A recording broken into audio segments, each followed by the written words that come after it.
Good evening. Thank you all for attending tonight.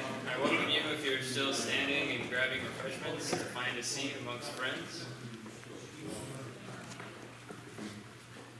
Before I introduce myself, I would like to welcome you all to what is both a solemn time of remembrance and a joyful time of celebration of the extraordinary life of Reverend Dr. Daniel Lee Wright.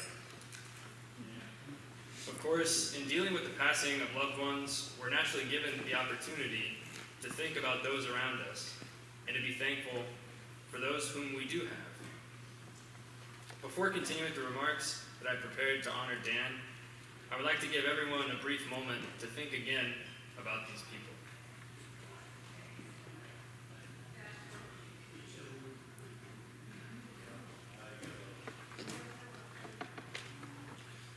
I would like to thank Our Lady of Lourdes Parish for their generosity in hosting this memorial, the many friends and family of Dan's, in particular his surviving mother Della, who has been supportive and helpful over the past 40 days to properly commemorate Dan. And I would personally like to thank my family, and in particular my fiancée Katie, for their unwavering commitment, love, and support to help organize this memorial. My name is James Gaynor. I'm a dear friend, former student, colleague, and as Dan often said, a surrogate son and best mate of Dan's. I have to admit that it's been odd referring to him as Dan, as much as I have over the past 40 days, because he was known widely as Doc Wright when I knew him and when many knew him at Concordia, in his professorial capacity, he went as Doc for short. So forgive me, I'll refer to him as Doc and Dan throughout these remarks. I would like to thank you all for gathering tonight to remember and celebrate Dan's life. Whether you are physically present here, or if you're watching this recording, you're part of a fortunate community whose lives have been touched by Dan in some way. As anyone who ever spoke with Doc is well aware, he was distinctly talented at the lectern. He was a very good speaker. And so I must tell you how formidable of a task it is to prepare these remarks, because I took Doc Wright's introductory speech course at Concordia during my freshman year, and I nearly feel as though he's looking down on me with a smug grin and evaluating my delivery of his own eulogy. The Reverend Dr. Daniel Lee Wright was born in LaPorte, Indiana on November 30th, 1954, to Della and Alden Wright. After graduating high school on a Sunday in 1973, he began his undergraduate study the next day at Valparaiso University, go figure. A mere 3 years later, he graduated with honors from Valparaiso with a triple major in theology, political science, and German. In 1979, he graduated from the Naval Chaplain School, and then 1 year later, he earned his Master's of Divinity degree at Lutheran School of Theology in Chicago, and then was ordained on the 15th of August in 1981. He then returned to Valparaiso for a master's degree in English in 1983 and pursued, following that, his PhD at Ball State University, graduating in December of 1990, 1 year before I was born. He taught English at Ball State, Indiana University, and at Auburn University before arriving home to Portland in 1991 to begin teaching at Concordia College, where he would teach until his retirement in 2013. Along the way, he supervised an impressive 10 undergraduate theses in English and published over 30 articles in peer-reviewed journals on the topic of Shakespearean authorship. Additionally, he published one book, The Anglican Shakespeare, Elizabethan Orthodoxy and the Great Histories. That was published in 1993. And he left another to-be-finished manuscript entitled The Gothic Antichrist, Late 18th Century English Fiction and English Anti-Catholic Literature Propaganda. Following his retirement from Concordia in 2013, he taught in the adjunct capacity at the University of Portland from 2014 to 2015. Dan was also an integral part of Our Lady of Lourdes community, as many of you know, in the last few years of his life, where he co-taught the RCIA course and was a member of the Knights of Columbus, section number 1327, in his last year serving as the Chancellor. Now, as formally evidenced by his CV that I briefly just tried to summarize, his brilliance speaks for itself through his achievements. In both breadth and depth, The magnitude of Doc's knowledge is seldom surpassed, and I think many of you would agree. But more impressive, though, was his ability to navigate almost any topic with apparent ease. Literature, economics, philosophy, classical music, art history, political science, theology, you name it. Even the subtlest and the most detailed of subject matters, technically outside of his expertise, were sailed through effortlessly by Dan, oftentimes leaving most non-experts in his wake having capsized. As many of us know, one of Dan's greatest talents was as a teacher. He was absolutely masterful in the classroom. And as Chuck Cooner, one of the longest-serving members ever in Concordia University's history, stated to me and two former colleagues who are joining us tonight a few weeks ago, he has only known of two other lecturers who are Dan's equal behind the lectern, but absolutely no one better. Dan's preferred method was Socratic as professor. He let the students come to their own conclusions. He would say, "That's the most powerful and honest way to teach." I'm aware of none better than Dan at providing informed context to facilitate one's personal discourse on a topic with the goal of arriving at a deeper understanding. For every example, a counterexample was given. Dan's perspectives were never complacent. His views, not black nor white, but gray, always. Actually, I should say they were never white nor red, but some shade of pink, preferably pastel. Many of us who knew him as professor were usually aware of his habit of traveling abroad. And even if you weren't, it was clear that his worldliness was hardly cultivated without some extensive travel. I'm sure that many of students who traveled with Doc to Europe and elsewhere over the years would agree that this is one of his favorite tools for opening up one's perspective and fostering their growth. A great illustration of Doc's perspective on teaching is shown in the first few scenes of one of Dan and I's favorite movies called The Dead Poets Society. On the first day of classes at a university preparatory school, the Welton Academy, after students have had many classes in the usual didactical, repeat after me style from various teachers, they find themselves in a poetry course. The young, new poetry teacher, Mr. Keating, enters, taking an understated stroll through the classroom whilst whistling to the back of the room. He walks into the main hallway, having left the classroom, and all the students are thrown for a loop looking at each other like, what just happened? Where's the professor? Where's the teacher gone? And then Keating pokes his head back into the classroom, gesturing to the students, follow me outside the classroom. The first time Doc and I watched this movie, he paused the film here and he said to me, dude, this is important. This is exactly my philosophy.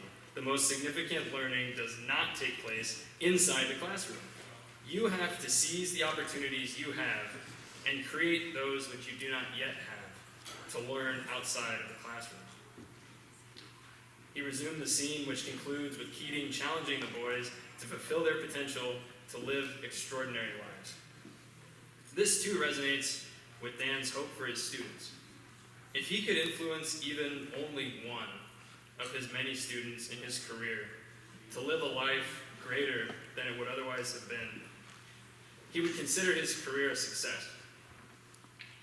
And he would give literally anything to anyone to make that possible. I'll give one last example of his prowess to excite and motivate his students to learn, and it's my own example. In fact, it was my first encounter ever with Doc. I met Dan one August day prior to classes beginning in my freshman year at Concordia. I was checking out the newly constructed library on campus and wandered into the Shakespeare Authorship Research Center without knowing at that time what it was.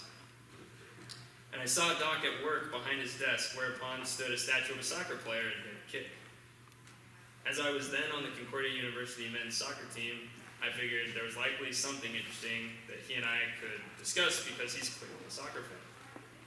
Well, it's obvious to all of you as well that he was clearly a soccer fan for at least one particular great club, Liverpool's.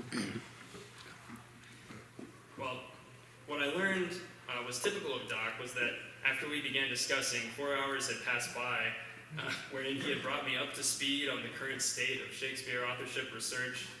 He had brought me up to speed on all the current arguments based upon Shakespearean plays and sonnets for why the authorship question is legitimate, and why it mattered historically, even for the political founding of the United States of America, and I was completely enthralled and motivated to know more. Now, this isn't that poignant of an example until I let you know what my perspective was prior to those pivotal 4 hours of my life. I was a C student in high school English, and can be quoted as having said, I should just move to Mexico to pursue a professional soccer career where they speak Spanish, so I never have to deal with this English bullshit ever again. Needless to say, this is but one small aspect in which Dan's teaching is profoundly effective. One particular aspect that I've sorely missed since his passing, and that I know is missed by many, is Doc's incredibly sharp wit. I always found it hilarious how proud he was of the explicit mention of his Shakespearean authorship research under the entry for William Shakespeare in Warren Allen Smith's Who's Who in Hell. Often he joked, well, wherever I end up, at least I'll be in good company. And if I go to hell, I'll at least be able to give Edward de Vere a high five. Of course, it was usual for his wit to shine through in any one way or another during most conversations, either to offer up a friendly joust or maybe to point out an irony that should be appreciated, or the delivery of a well-informed joke or comment that usually left one side in stitches from laughter.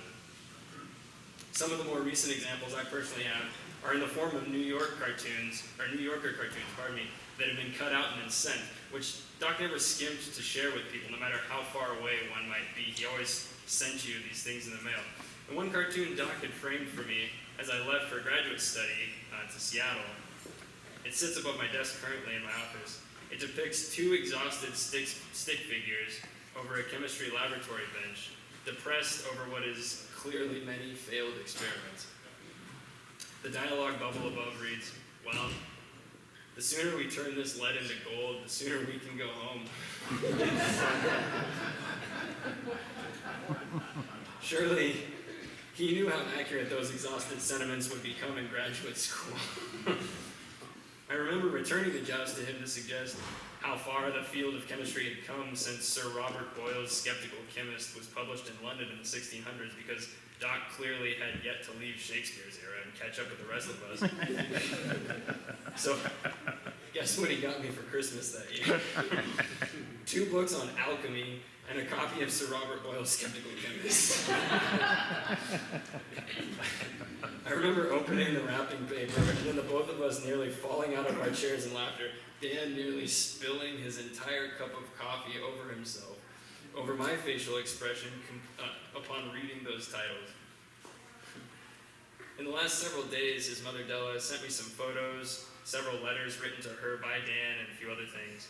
And another great example of Dan's wit I'll share with you is yet another cutout, which presumably Dan sent to his mom at some point or another. It's an excerpt that's entitled Math Class, and I'll read it to you here. The 10-year-old boy was failing in math. His parents tried everything to get him to do well in school, but nothing worked. Finally, they enrolled him in a Catholic school. And from his first day, the boy spent every night poring over books. When his first report card came, he had received an A in math. Son, his father asked, what made the difference in math class? The nuns, the textbooks, what was it? The boy said, Dad, I had never taken math seriously before. But when I walked in and saw that guy nailed to the plus sign, I knew this place meant business.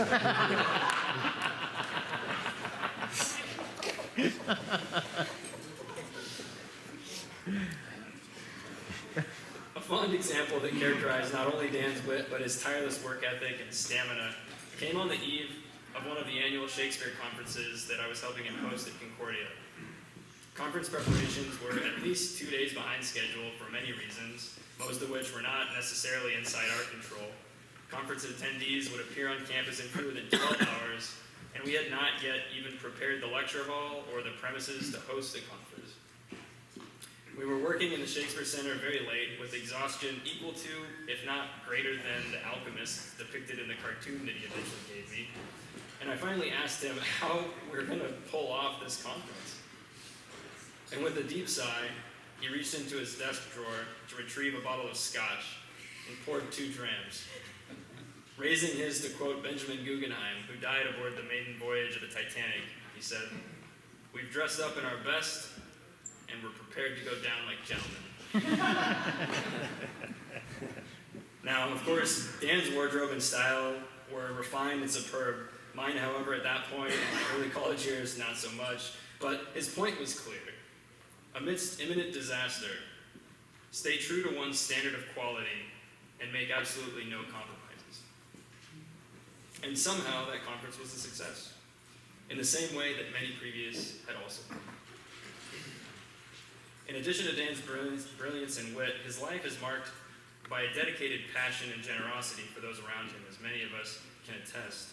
His motivation to contribute to society in one life by an amount which for most would require 2 lives well lived is exemplary, in my mind putting Dan in a class unto himself. One way to achieve this, as Dan quickly mastered, was to avoid sleeping at all costs. This approach to life, with an urgency to do and to achieve, was a deliberate choice of Dan's, which over time became routine for him. So too was the common avoidance of sleep in exchange for reading and writing. He made this clear to me one night watching a favorite movie of his. It was Peter Shaffer's Amadeus, which tells the story of Wolfgang Amadeus Mozart dramatized through the eyes of his contemporary and rival, the Italian composer Antonio Salieri. I need to pause for a moment to alert those who knew Dan well enough to appreciate his deliberate and often comical use of profanity for particular expressions. You'll appreciate the following comment. Dan pointed out the prolific career of Mozart, having composed well over 600 works, which continue to bless our ears, all within Mozart's only 35 years of life. And then he said emphatically to me, "Well, what the fuck have we done?" In that same conversation, he said, "Oftentimes, for true progress to be accomplished, a very few people must take it upon themselves to accomplish 2 lives worth of work in the span of 1 life." And well, Doc, you've set for us an example on how to do that. The people whom I believe were able to best resonate with Doc, and those with whom I know he enjoyed spending time most, were those who were, to some extent, unafraid of taking him up on his standing offer for selfless companionship. This was his essence, his je ne sais quoi. I can attest to how daunting of a task at times that was, and in no other time than the days since his passing, in fact, has it been most on my mind of how difficult it can truly be to commit oneself to others in more than a comparatively superficial sense. And Dan is an example to us for how to commit ourselves to each other and to build community and a better world. Indeed, one of the most profound lessons he ever taught me was that perhaps the greatest responsibility we have as humans is to give our own lives and existence a meaningful purpose centered around improving the lives of others and our community as a whole. Of his contributions to the world, perhaps his greatest known revolve around his academic research into identifying the true author of the Shakespearean canon.